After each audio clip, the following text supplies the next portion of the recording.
Hey,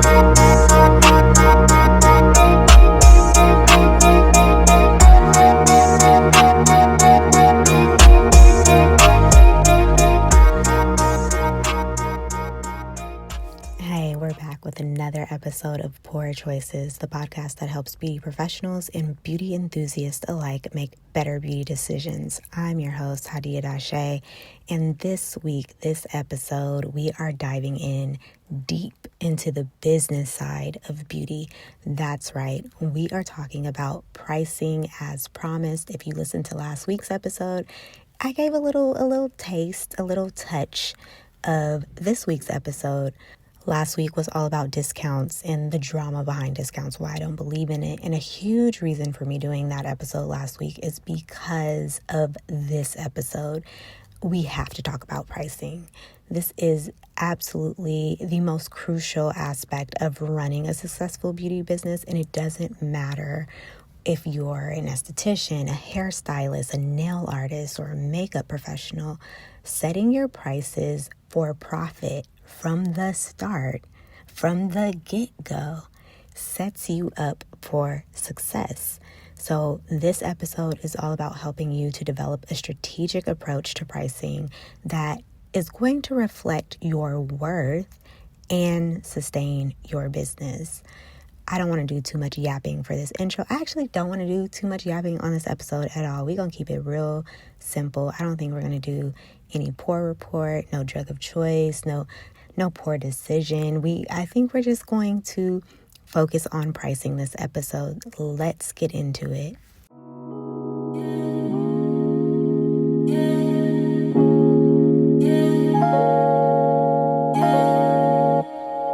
Let's start with the foundation of pricing, which is understanding your cost. Now, this is the most crucial part, and I feel like this is where everybody messes up in the beginning. Many beauty professionals make the mistake of looking at what others charge and simply matching or undercutting those prices, because this is capitalism. We do have to be competitive. But the reality of that is that your pricing strategy needs to start with your specific business costs. What I paid to go to esthetician school and what I have paid since to really invest in myself and refine my tools and skills and tactics as an esthetician do not match what someone else paid down the street, across the street, around the corner, in the neighborhood. All of our pricing is different, okay? Our value and what we provide to our clients is going to be very different as well. So just looking at someone else's prices, it just from the start, that doesn't align, and you have no idea how much money you are actually losing by simply just trying to match the prices you see everyone else offering. Your specific business costs are not going to match everyone else's business costs, to be simple. Let's think about your supplies, the professional grade products you use, the tools that need regular replacement, and even towels and disposables. That's a big one that each service requires. For example, if you're a hairstylist, you have to consider the cost of color products, the cost of treatments, the water, the wear and tear on your tools. These aren't just one-time expenses. They are ongoing costs that directly impact your bottom line. Beyond supplies, though, there are your fixed costs. And I think fixed costs might be the only cost that a lot of us are cognizant of when we are starting out. The fixed costs are the rent for your salon or your station, the utilities, the insurance, the professional license fees. These expenses exist whether you're fully booked or having a slow week. So your pricing needs to account for these overhead costs while ensuring you maintain a healthy profit margin. And then the other side of that, like, this is a fixed cost, but I feel like a lot of us do this on vibes too, that so many beauty professionals overlook is the value of your time and expertise. And it's really what you should be getting paid, what you should be pulling out of your business what your hourly wage should be. Your years of training, the continuing education, the specialized skills, these are all investments that should absolutely be reflected in your pricing. So if you've taken any advanced courses in, I don't know, structured gel manicures or balayage or curly cuts or acne or pigmentation correction, these are all very unique skills that will warrant premium pricing. But like I said in the beginning, there is a math to all of this. And if you're a client listening to this, I think this episode will be very insightful for you, because so many clients online across the beauty industry spectrum all have something to say about how much we're charging for things. Everyone has a complaint about pricing, but when we go through in just a few minutes and talk about pricing and actually doing the math, I think that would help make everything a little bit more understandable. And certainly there will still be beauty practitioners, beauty professionals out there who are coming up with the most random of fees and going to be charging something that doesn't make sense. But what I have learned and what I found from doing research, not just for this episode, but in general in the industry, especially when I did an audit on my own business last year, is that a lot of the pricing, even though it may seem a little exorbitant, a little bit out there, a lot of the pricing is barely scratching the surface. And honestly, a lot of your beauty professionals are losing money. Here's a practical approach to calculating base rates. So start by determining your desired hourly income. We are going to go through an exercise together in just a few minutes, and I will be explaining, really using myself as an example, why though I have been a business owner for 7 years and I've been surviving entirely off of my business since 2020, but I've yet to capture the hourly rate that I had when I was working in tech. Completely transparent, completely honest. I left tech making about $50 an hour, which is honestly, in 2025, I think that would be on the low end. I would not go back and accept a job in tech for $50 an hour for what I was doing. But yeah, I left tech making about $50 an hour, and I make about $39. I took a pay cut to pursue this. Obviously, as a business owner, there are certain elements that I'm able to write off, thank God, but it's still not quite the same. I'm still making less money. So we have to factor in the time spent not just on the service itself, but also on the setup, the cleanup, the client consultation. For example, sticking with a hairstylist here, a color service might take 2 hours of actual processing time, and then it might require an additional 30 minutes of preparation and cleanup. So your pricing should reflect that whole entire time investment. Similarly, for me as an esthetician, you guys know that I offer the Elaine Brennan Skin Renewal Peel.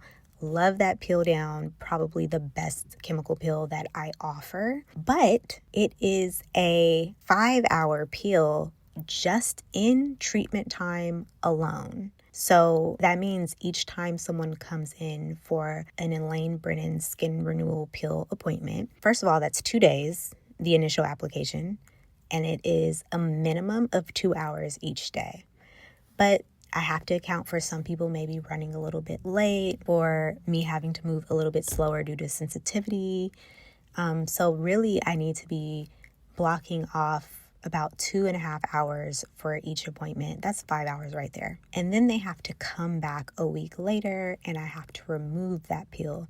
So that is another hour at minimum. Sometimes it can go over, but so far it actually has not taken me more than an hour. I think only one time, maybe when I was first doing it, did it take me a little bit more than an hour to get through that process. So we're looking at 6 hours, really. That's a long time. That is a long time, and that is just focused on that client and that application. That's not including what it takes for me to rearrange the room, because if my estheticians listening who have access to the pill, you know your client gets very spicy. So I have to go and really change the room around with a bunch of fans just to keep them cool, keep the body temperature down. I also have to, there's a lot of cleanup involved with that. It's very messy. Now I can get it done in about 15 minutes, but then I have to think about myself as well and the recovery time for me after servicing someone for that long in one sitting. So I want to block off, at least 30 minutes after one of those appointments, just to have time to clean up, rearrange the space, and recoup. That is a lot of time. So if I was only charging $800 for that pill, which I see a lot of people do, and no shade to them, but I would actually be losing money, because it's not so much about the cost of that product. It's the cost of that product, the cost for me to apply that product. So that $800 price does not account for my hourly wage.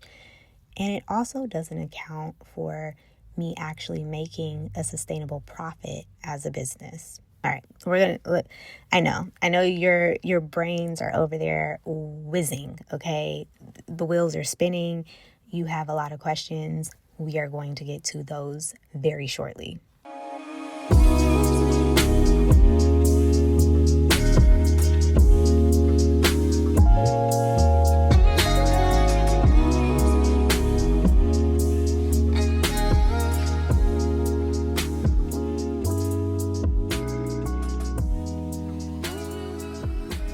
So let's explore the psychology of pricing. In the beauty industry, your prices send a message about your expertise and the quality of your services.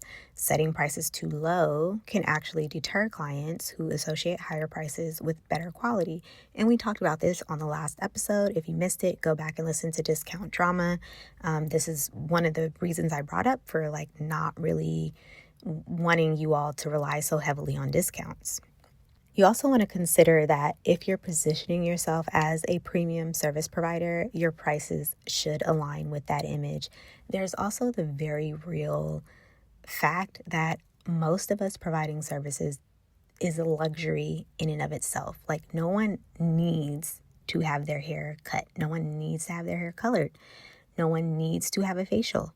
No one needs to have their nails done. No one needs to have their makeup done on a consistent basis, because I don't know about you, but there are times when a makeup artist is just required. Sometimes you need to go and pay another bad bitch to look like a bad bitch. I get it. But for the most of us, there's just not a strong need in the general population for most of our services to happen on a bi-weekly or monthly basis, which would ensure that we could also be paid. We just have to be real about that. Market research plays a vital role in our pricing strategies. So understanding your local market does not mean that you need to match competitors' prices, but it helps you position your services appropriately. If you're in a high-end area or offering specialized services, your pricing should reflect this market positioning. Again, I'm in the Bay Area. I just told you guys about how an average brow wax now is $50. I was so gagged when I discovered that when I did my business audit last year, because I was only charging $20. But even when I did the math on that, I was like, I'm kind of losing money at $20. The Bay Area is just expensive as fuck. My overhead is more expensive than someone's overhead in Texas. I'm not quite charging $50 for a simple brow wax, but I do charge $30 now because I did the math and I realized $20 was not working for me. So I want to do a real world example, and I'm just going to show you exactly how to calculate your service prices. Now, you're listening to this. I know this is not a visual thing. Please, please, please leave a comment wherever you are listening. And if you're like, girl, 100% heard you, you dropped some gems, but I definitely need to see what you're talking about. I need to see you do this. I can't make any guarantees, especially because the next 2 weeks look crazy as hell for me. Not even super booked and busy, just I don't know what it is about this coming week, but the girls really have booked me out. So as soon as that is done, I can do a screen share and I can actually walk you through a document that does all of this math for you. But leave a comment if you want it, because hey, this podcast is free. I really don't like working for free, if I'm being honest, but I don't mind helping people, never have. So if you really want it, please tap in so that I can provide that for you. Okay. Real world example. Okay. We're going to look at an esthetician's business model because I am an esthetician and that's what I know best. So we're going to look at that to demonstrate the math behind profitable pricing. So we're going to consider some annual fixed costs. And some of these numbers are the numbers I had when I was starting out. So my salon suite rent was about $1,500 a month. That totals up to $18,000 annually. The professional liability insurance, I believe, was like $300 or $300. I'm just going to say $350 a year. My licensing fee, it's good every 2 years in California. And I think it's like, I don't know. I'm just going to say $65. I think it is actually $50, but we're going to say $65. And then utilities for the business would be around $250. Now, I'm saying utilities because this could be like internet, phone, etc. So that's pretty low. And more general basic utilities like water, lights, all of that. If you're in a salon suite, that is included. So for the purposes of this example, just think utility is your business cell phone bill, the internet or Wi-Fi that you pay to provide Wi-Fi in your suite, maybe like your service fees for your booking site, something like that. We're just going to round it up to $250. So that's like another $3,000 a year. And with all of that taken into consideration, we are looking at about $21,415 annually. And these are just the base costs you need to cover no matter how many clients you see. No matter how successful or not your business is, you out $21,415 minimum out the door. That's it. Now let's factor in income goals. So working 30 hours a week for 50 weeks per year, because everybody needs a little vacation, a little sick time, that gives you 1,500 working hours annually. And with a target rate of $50 per hour, because I listen, I was there, okay? This is the part where you see why I don't make $50 an hour. With a target rate of $50 per hour, your desired annual income is $75,000. Makes sense. But here's where the math gets interesting. To cover both the fixed costs and the income goal, I need to generate $96,415 annually. So that means before I could even profit in my business, I have to generate at least $96,415 in revenue. Revenue does not equal profit. Revenue does not equal profit. Your revenue is not your profit. Revenue is the money that you take in. Profit is the money that you actually get to keep. Okay? We probably need to do a whole new episode, just a solo episode on revenue versus profit. But you need $96,415 annually, and that's only covering fixed costs and the income. But what's crucial here is that you can't bill every hour that you're at work. I know a lot of the solo beauty professionals hated that last sentence. You cannot bill for every hour that you are at work. You need time for setup, for cleanup, for your administrative tasks, and you'll likely have some gaps in between clients. So realistically, maybe 80% of your working hours will be billable. And that gives you about 1,200 billable hours annually. This means that your base hourly rate needs to be at least $80.35 just to cover fixed costs and your target income. And to make matters worse, we haven't even factored in supplies. Yeah, I just told you all this, and gave you some numbers, but we didn't even talk about the cost of gloves, the cost of sugar or wax, the cost of the supplies to do a proper facial. That's even more money. So if I just haven't covered that, I've only covered the fixed costs and the income, and it's $80.35 an hour. Why are you charging $120 for facials? You aren't really making any money. Do you see how that math is actually not mathing? Yeah. So for specific services, you also need to add in supply costs and adjust based on times. But the thing is, the supplies is where it gets the trickiest. Like $15 in products, that might be great. And it might be doable if you're using SkinScript. I believe I did the math. When I first started out, I was using SkinScript in my back bar. And I actually think I was able to do a facial for like $7. It was really low cost. And also the prices reflected that, but I was also new. So it didn't really reflect that much on the value of my time. I was kind of just charging, barely at cost. But today, let me pull up my sheet. We will go through my real numbers. So this is actually from maybe a year and a half ago that I'm looking at. But let's say I'm looking at my new client facial.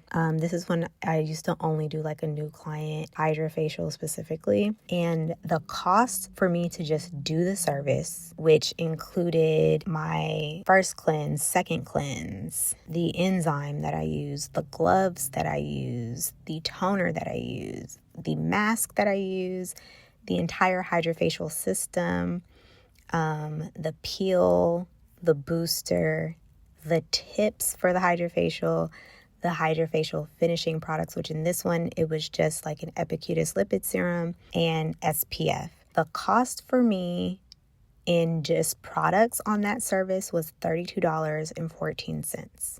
Then I have to look at expenses. The expenses that I'm looking at are the facility cost. So that is my rent. That is the PG&E. I live in California, so my electric. And that is the water and the garbage. Oh my God. And the internet. Okay. So my facility costs at this time, because my rent did go up, was $943.33 per week. That broke down to $23.58 per hour. And per service, that would cost me $23.58. The use per service, because this is a 75-minute service, was $27.12.